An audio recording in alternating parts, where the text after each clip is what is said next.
What if I told you that Florida has a ski resort? Okay. What if I told you that ski resort completely melted and Disney was like, let's make a water park out of it? That is the actual story of Blizzard Beach. And today, I'm giving you the full crash course so you can decide if it's worth the ticket or if you should just keep on floating or skiing. This is the iciest water park in the world.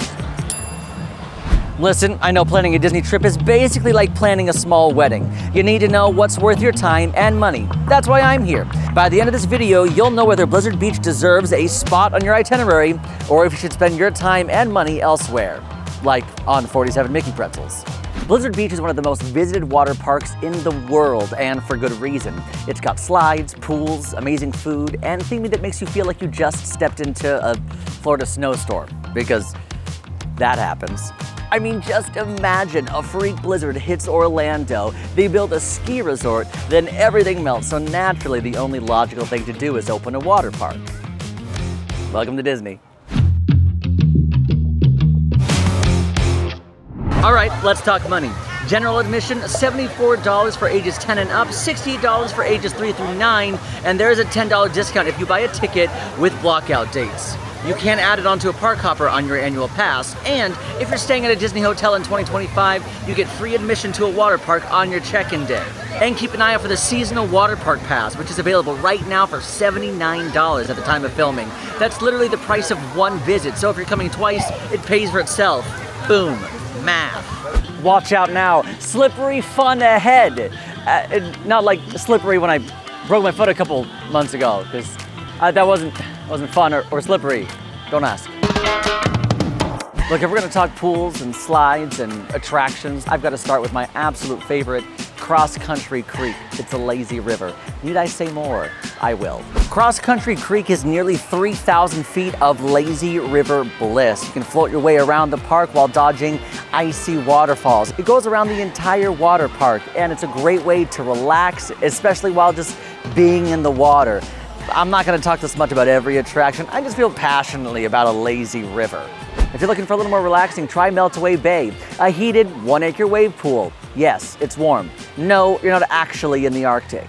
And then of course there's Tykes Peak, a frozen themed play area for the little ones. Not just frozen like ice, but like frozen like Anna, Elsa.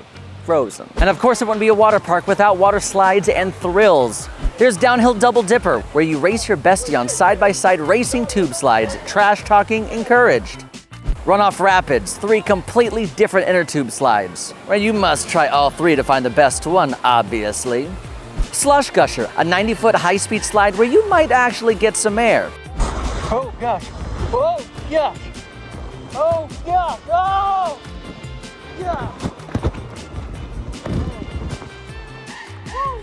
Snowstormers, where you lay on your belly, zoom down a 350-foot toboggan-style mat slide and question all of your life choices. Teamboat Springs, a family raft ride so long it might as well have its own zip code.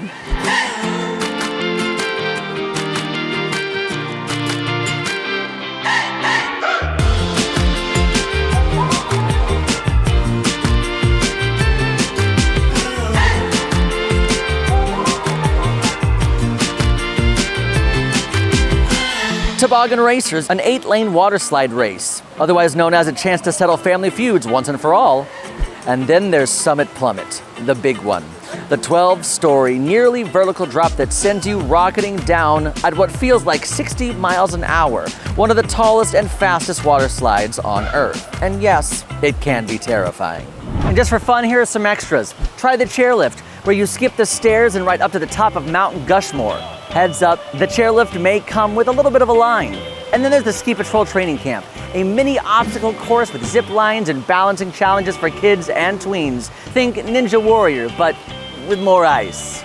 Now, if you're curious to see us attempt everything here at Blizzard Beach, we actually have some rides races where we see who can do everything here at Blizzard Beach the quickest. And, well, it gets pretty aggressive. But you can find out more about the rides there. Go check out that video. But one thing is for certain, all that sliding and splashing is gonna make you hungry. Luckily, Blizzard Beach actually has some solid food options. I'm looking for something a little snacky, maybe a little treat. Icy Expeditions, home of the Sand Pail Sundae. It's literally an entire bucket of ice cream. We're talking multiple flavors, lots of toppings, even pieces of cake in there. It's insane. And of course, you can grab my signature root beer float. Well, not my signature, I didn't make it, but it's a signature in my world now. Because I just like root beer floats, so you can do that there. And then there's the mini donuts by Joffrey's. These little guys are legendary. You can get them with raspberry, chocolate, or white chocolate sauce, or you know what, just try all three. I don't judge. And then there's Arctic Expeditions, churros, craft beer, and roasted nuts, because balance. Finally found a seat. Which reminds me, if you're looking for something, I don't know, a little heavier, hearty, maybe stop at Avalanche. Oh my gosh, I get it now. It's lunch, but in snow form. Ah, all right. They've got a bunch of specialty hot dogs, draft beer, soft drinks, and I'll be honest, this is not my preferred spot. These hot dogs can be pretty large and will make you feel a little delicate for the rest of your water park day. There's always a lot of Wada Lodge. Say that 5 times fast right now, do it. Proud of you. This is where you're gonna find your most typical theme park food. Burgers, flatbreads, salads, and maybe some frozen specialty drinks like a pina colada. And finally, there's the warming hut. This is honestly probably becoming one of my favorite places to eat here at Blizzard Beach, specifically because of the nachos. But they've got chicken wings, desserts, and the pork elote nachos, because nothing says I just survived Summit Plummet like a celebratory face full of sour cream and guacamole and nachos. Oh man, now I'm hungry. And on top of all that, there's just some fun additional stands, like there's a full Joffrey stand and even a funnel cake stand. Closer to the front of the park, there's the cooling hut, and that's gonna have your Mickey bars, your popcorn, hot and cold beverages, your run-of-the-mill snack stand here in Disney World. Now before we stop talking about food and drink altogether, here's a pro tip. Make sure to check out the refillable soda cups for about $14, as opposed to paying for a soda every time you want a soda. Pay for this one-time refillable soda and then get refills free for the rest of the day. It definitely comes in handy if you like soda and you want as much soda as possible. Oh my gosh, see, watch, see, look at this, See that? I'm not lying to you. See, you guys gotta trust me at some point. Come on, guys. I said I was hungry. Oh right, bars. Now for me, there is nothing that says kicking back at a water park than having a nice alcoholic beverage. And I know that's not everybody's thing, but it is some people's thing, so we should talk about it. Both Polar Pub, kind of like right on the edge of the wave pool, Meltaway Bay, and Frostbite Freddy's, closer to the front of the park. They are full service bars. They do offer specialty beverages, but you can basically get whatever you want, and you can walk around all of Blizzard Beach with your little alcoholic drink and enjoy yourself. Kick back, relax. This is your day. Treat yourself. Want to fancy up your water park day? Well, Disney's got some fancy upgrades for you.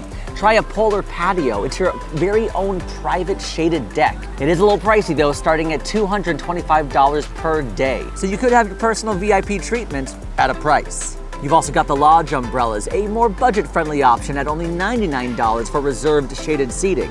Now, typically the park hours for Blizzard Beach are from 10 to about 5 or 6 o'clock, and if you're still looking forward to doing something a little more extra here at Blizzard Beach, just outside of the park is Winter Summerland's Mini Golf. It has 2 Christmas-themed courses because nothing says Florida like playing mini golf in a Santa hat.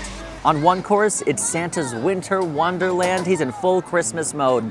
The other course, Santa has officially taken a break for the summer. He's wearing his bathing suit and he's ready to hang 10. That's what the surfers say, right? So transportation. If you want to come, how do you get here? Well, there's minivan, Lyfts, Ubers, and then there's also direct bus service from select Disney hotels. But if you're not one of those select Disney hotels, you might have to do a bus transfer at the Animal Kingdom. So technically you could ride a safari, then go straight to a water slide. Florida, baby. All right, it's time to decide. Get booking or keep looking. Definitely get booking if you love thrill rides like Summit Plummet. You're into that fun, over-the-top Disney theming, and you've got time to kill on your trip, and you might want to mix things up. But it might be time to keep looking if you want a more relaxing experience. This park is fun, but it is definitely not peaceful. Keep looking if you prefer a more tropical beach vibe over a ski resort theme. And you might want to keep looking if you just don't like water parks. Hey, no judgment here. And that was a super crash course on Blizzard Beach. Hey, if you're still here, like this video. Also, drop this icon. Also, don't forget to subscribe in case you want to watch me do an entire video from the lazy river. I'll do it. Please subscribe so I can do an entire video from the lazy river. I will do it.